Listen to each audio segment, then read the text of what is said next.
अस्सलाम वालेकुम स्टूडेंट्स, कैसे हैं आप सब। उम्मीद है खैरियत से होंगे। अच्छा, लास्ट टाइम हम लोगों ने जो डिफरेंशियल इक्वेशन की एक्सरसाइज जो थी 2.4 उसके जो क्वेश्चन 11 तक डिस्कस कर लिए थे। आज हम लोग स्टार्ट करेंगे क्वेश्चन नंबर 12 से।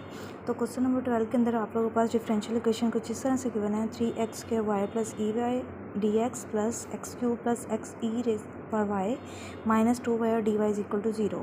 अब देखिए, जब हमारे पास डिफरेंशियल इक्वेशन इस एक्सरसाइज में हम प्रीवियस जो हम क्वेश्चन डिस्कस करें उसमें भी होता है कि डिफरेंशियल इक्वेशन सबसे पहला काम हमारा होता है m और n डिसाइड करना, ठीक है।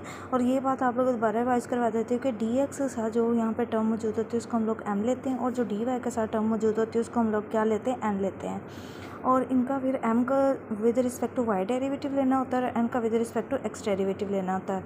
और अगर मेरे बेटा आप मेरे चैनल पर नहीं हो और अभी तक आपने मेरे चैनल को सब्सक्राइब नहीं किया तो काइंडली मेरे बेटा कर लें, रिक्वेस्ट है। और ज़्यादा से ज़्यादा दूसरों से शेयर किया करें। शेयर करना क्या होता है, सदका जारिया होता है। और इससे क्या होता है, मे बी मेरी वजह से आपकी वजह से किसकी हेल्प हो जाए, हेल्प करना क्या होता है, अच्छी बात है। और मज़ीद ये कि अगर आप लोगों के डेरिवेटिव इंटीग्रेशन का कंसेप्ट वीक है तो आप मेरे कैलकुलस की वीडियोज़ जाकर प्लेलिस्ट में से देख सकते हैं, जहाँ हम लोगों ने स्टेप बाय स्टेप इन चीज़ों को क्या किया और डिस्कस किया हुआ है। मज़ीद अगर आपकी वीडियो कंप्लीट वॉच करते हैं तो ये चीज़ें आप लोगों को यहाँ पे भी अच्छे से अंडरस्टैंड हो जाएंगी। अच्छा, बात करते हैं अपने क्वेश्चन की। यहाँ पे हम लोगों ने m का विद रिस्पेक्ट टू जब y डेरिवेटिव लेना है तो हम लोगों ने ये देखें, इसके अंदर हम लोगों ने 3x² को एज अ कॉन्स्टेंट ट्रीट करते हुए करना है, ठीक है। 3x² को एज अ कॉन्स्टेंट ट्रीट करेंगे मतलब y का with respect to y derivative वो क्या हो जाएगा, 1 हो जाएगा। ये बहुत दफ़ा मैंने ये चीज़ बताई है, d/dy और y जिसके रिस्पेक्ट से डेरिवेटिव ले रहे हैं और वही वेरिएबल पड़ा हो तो फिर इस केस में हमारे पास आंसर क्या आ जाता है, 1 आ जाता है, ठीक है। हमारे पास 3x² आंसर आ जाएगा प्लस e⁻y। अब एक्सपोनेंशियल फंक्शन का जो डेरिवेटिव होता है सेम एज इट इज़ ये फंक्शन होता है, मज़ीद इसके पावर के डेरिवेटिव से मल्टीप्लाई करवाना होता है। पावर का जो डेरिवेटिव है y है तो सिंपल y का y के रिस्पेक्ट से 1 हो जाएगा। 1 लिखिए या ना लिखिए फ़र्क नहीं पड़ेगा, इसलिए फाइनल आंसर हमारा ये बन जाएगा। बात करते हैं n की। n का विद रिस्पेक्ट टू x जब डेरिवेटिव लेना है तो ये देखें, यहाँ पे हमारा x³ लिखा हुआ है तो यहाँ पे पावर रूल यूज़ करेंगे, पावर स्टार्ट में और पावर में से एक कम 3 - 1 करेंगे तो क्या आ जाएगा, स्क्वायर आ जाएगा।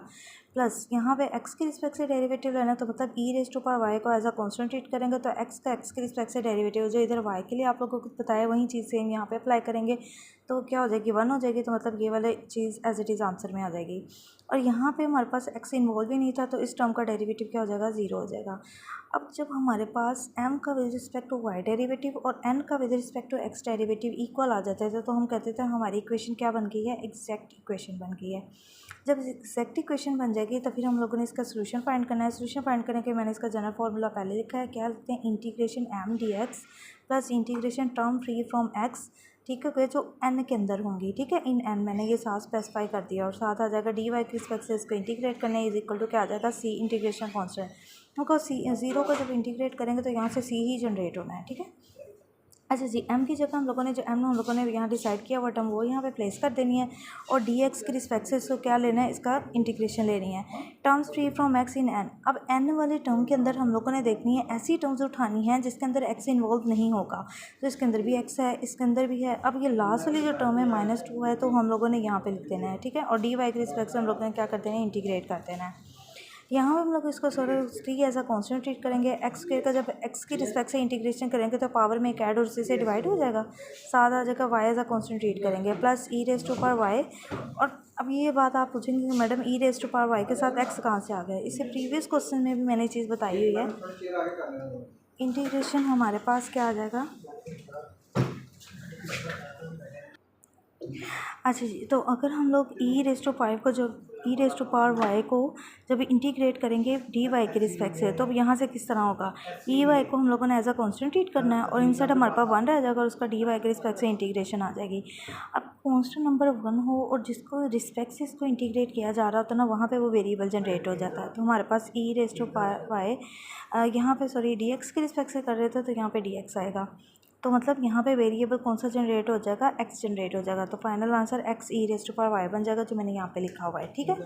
प्लस यहाँ पे ये वाला माइनस इसका ऑलरेडी इसके साथ पड़ा हुआ था, यहाँ से आप चाहें तो ये प्लस माइनस से इसको पूरी ये वाला साइन जो है माइनस भी लिख देंगे, इससे कोई फ़र्क नहीं पड़ता, ठीक है। अब यहाँ पे हम लोगों ने y के रिस्पेक्ट से इंटीग्रेशन करना है, 2 एज अ कॉन्स्टेंट ट्रीट करते हैं, y की पावर में एक ऐड और उसी से क्या करवा देंगे, डिवाइड करवा देंगे। मज़ीद अगर कोई चीज़ सिंप्लीफाई हो सकती है तो हमने करना है, यहाँ से जैसे 3 से कटिंग हो गया, 2 से कट हो जाएगा और हमारे पास फाइनल फॉर्म जो इसकी सोल्यूशन की ये बन जाएगी।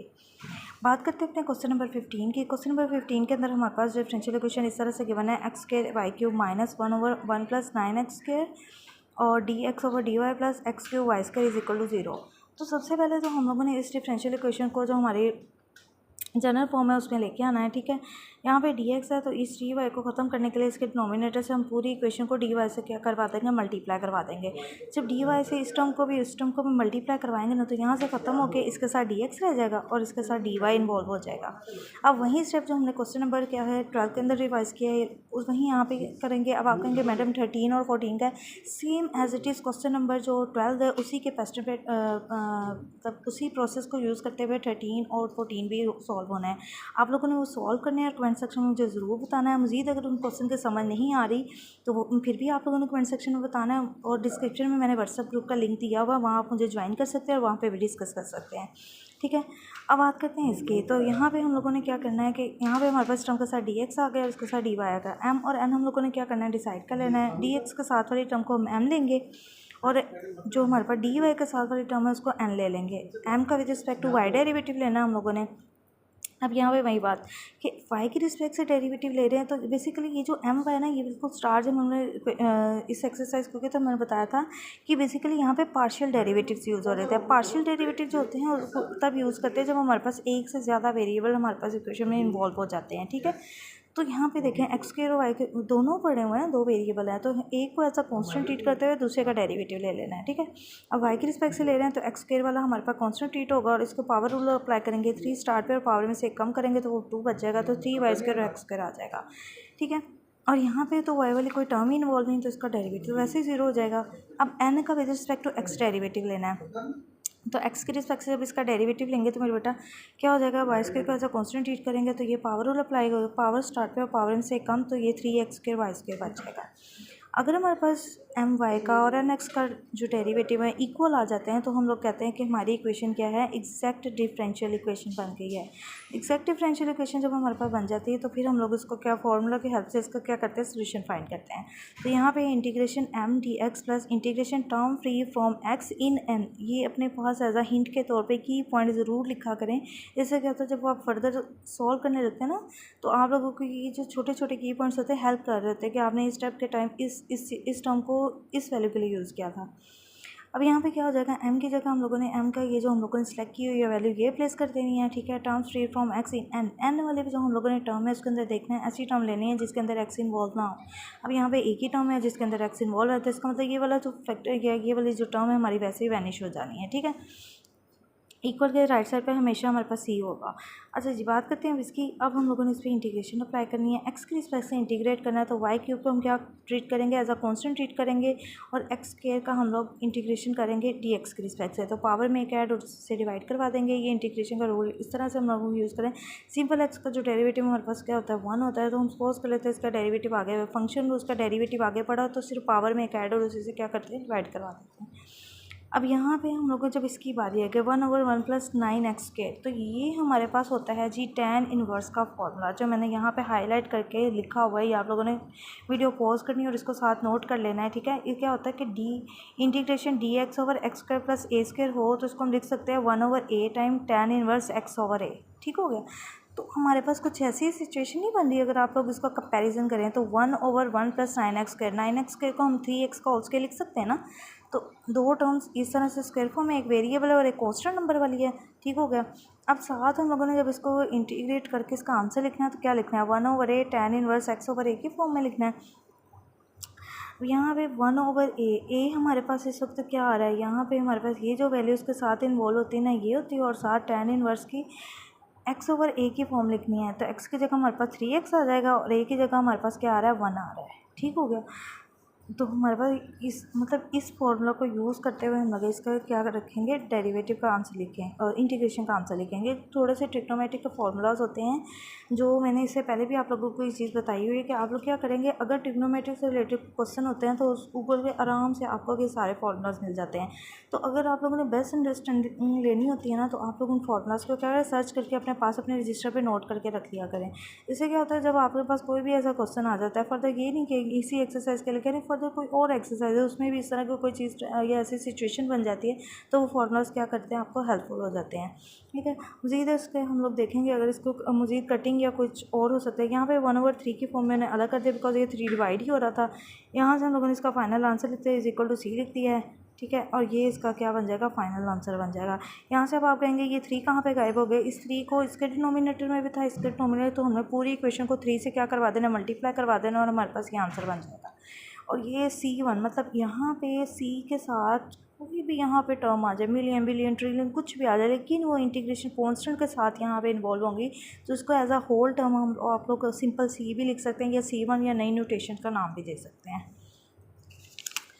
बात करते हैं जी अपने क्वेश्चन नंबर 17 की। अब क्वेश्चन नंबर 16 जो है वो आप लोगों के बिल्कुल 16 जो हम लोगों ने 15 क्वेश्चन किया उसी के पैटर्न पर सॉल्व होना है। आप लोगों ने सॉल्व करना है और मुझे कमेंट सेक्शन में ज़रूर बताना है।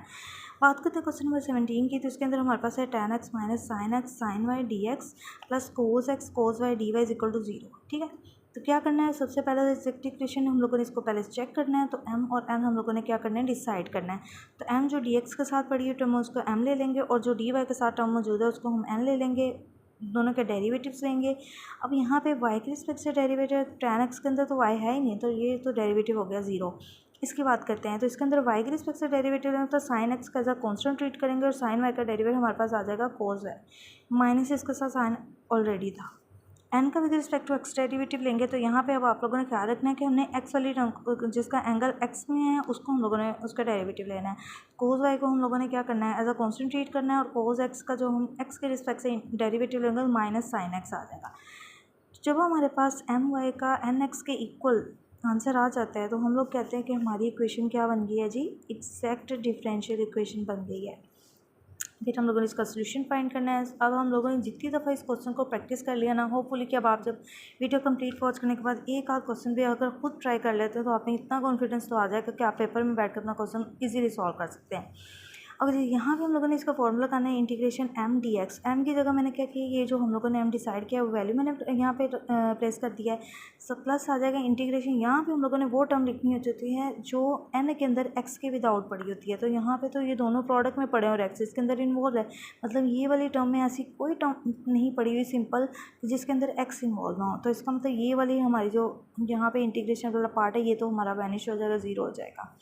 बात करते हैं इसकी हम लोगों ने इंटीग्रेशन अप्लाई करनी है। तो पहले तो tan x को हम लोग इसको रिजॉल्व कर लेते हैं इसके फॉर्मूला के अकॉर्डिंग। तो क्या होता है, किसकी रेशो होती है, साइन ओवर कोस एक्स की होती है। ठीक हो गया, साइन ओवर कोस एक्स को हम लोगों ने डी एक्स इसके साथ भी लिख देना है। ठीक हो गया, यहाँ से हमारे पास क्या होगा, साइन वाई को एज अ कॉन्स्टेंट ट्रीट करेंगे, और साइन एक्स की हम लोगों ने इंटीग्रेशन अप्लाई कर देनी है, और is equal to c right hand side पर हम लोगों ने लिख देना है। ठीक है, अब यहाँ पे हम लोगों ने ये वाला जो साइन है ना, ये माइनस का हम लोगों ने क्यों लगाया मैं आपको बताती हूँ। देखिए, कोस ऑफ एक्स जो है इसका जो अगर आप लोग डेरिवेटिव लेते हैं वो क्या बनता है, माइनस साइन ऑफ एक्स बनता है ना। अब रेशियो लिखते हुए आप ये साइन ओवर कोस पॉजिटिव थे, तो इसके साथ हमें माइनस का साइन चाहिए था ताकि कोस का ऊपर डेरिवेटिव बन जाए। तो इसलिए हम लोगों ने माइनस से मल्टीप्लाई भी करवाया और डिवाइड, ये देखें बाहर है बेसिकली माइनस क्या होता है, -1 से ही हम करवा रहे होते हैं। ठीक है, तो आप कह रहे हैं -1 से डिवाइड भी करवाया और मल्टीप्लाई भी करवाया था। ये जो माइनस है इसके साथ क्रिएट कर देंगे, तो ये कोस एक्स का ऊपर हमारे पास डेरिवेटिव पड़ा है, तो इसकी हमारे पास जो इंटीग्रेशन करना है इसको लो बना दें, एल फंक्शन उसके ऊपर डेरिवेटिव है, L of cos of x का मोड आ जाएगा। यहाँ से साइन ऑफ एक्स की इंटीग्रेशन है माइनस कोस ऑफ एक्स आ जाएगी। हम लोगों ने क्या करना है, यहाँ से अब हम लोग अगर मज़ीद इनके साइन सिंप्लीफाई हो सकते हैं तो कर लेने। यहाँ पे देखिए minus L of cos of x ऐसे ही रहेगा, ये वाला माइनस का साइन इस माइनस के साथ क्या हो जाएगा, plus sine Y cos of X is equal to C. इसका क्या बन जाएगा, फाइनल आंसर बन जाएगा।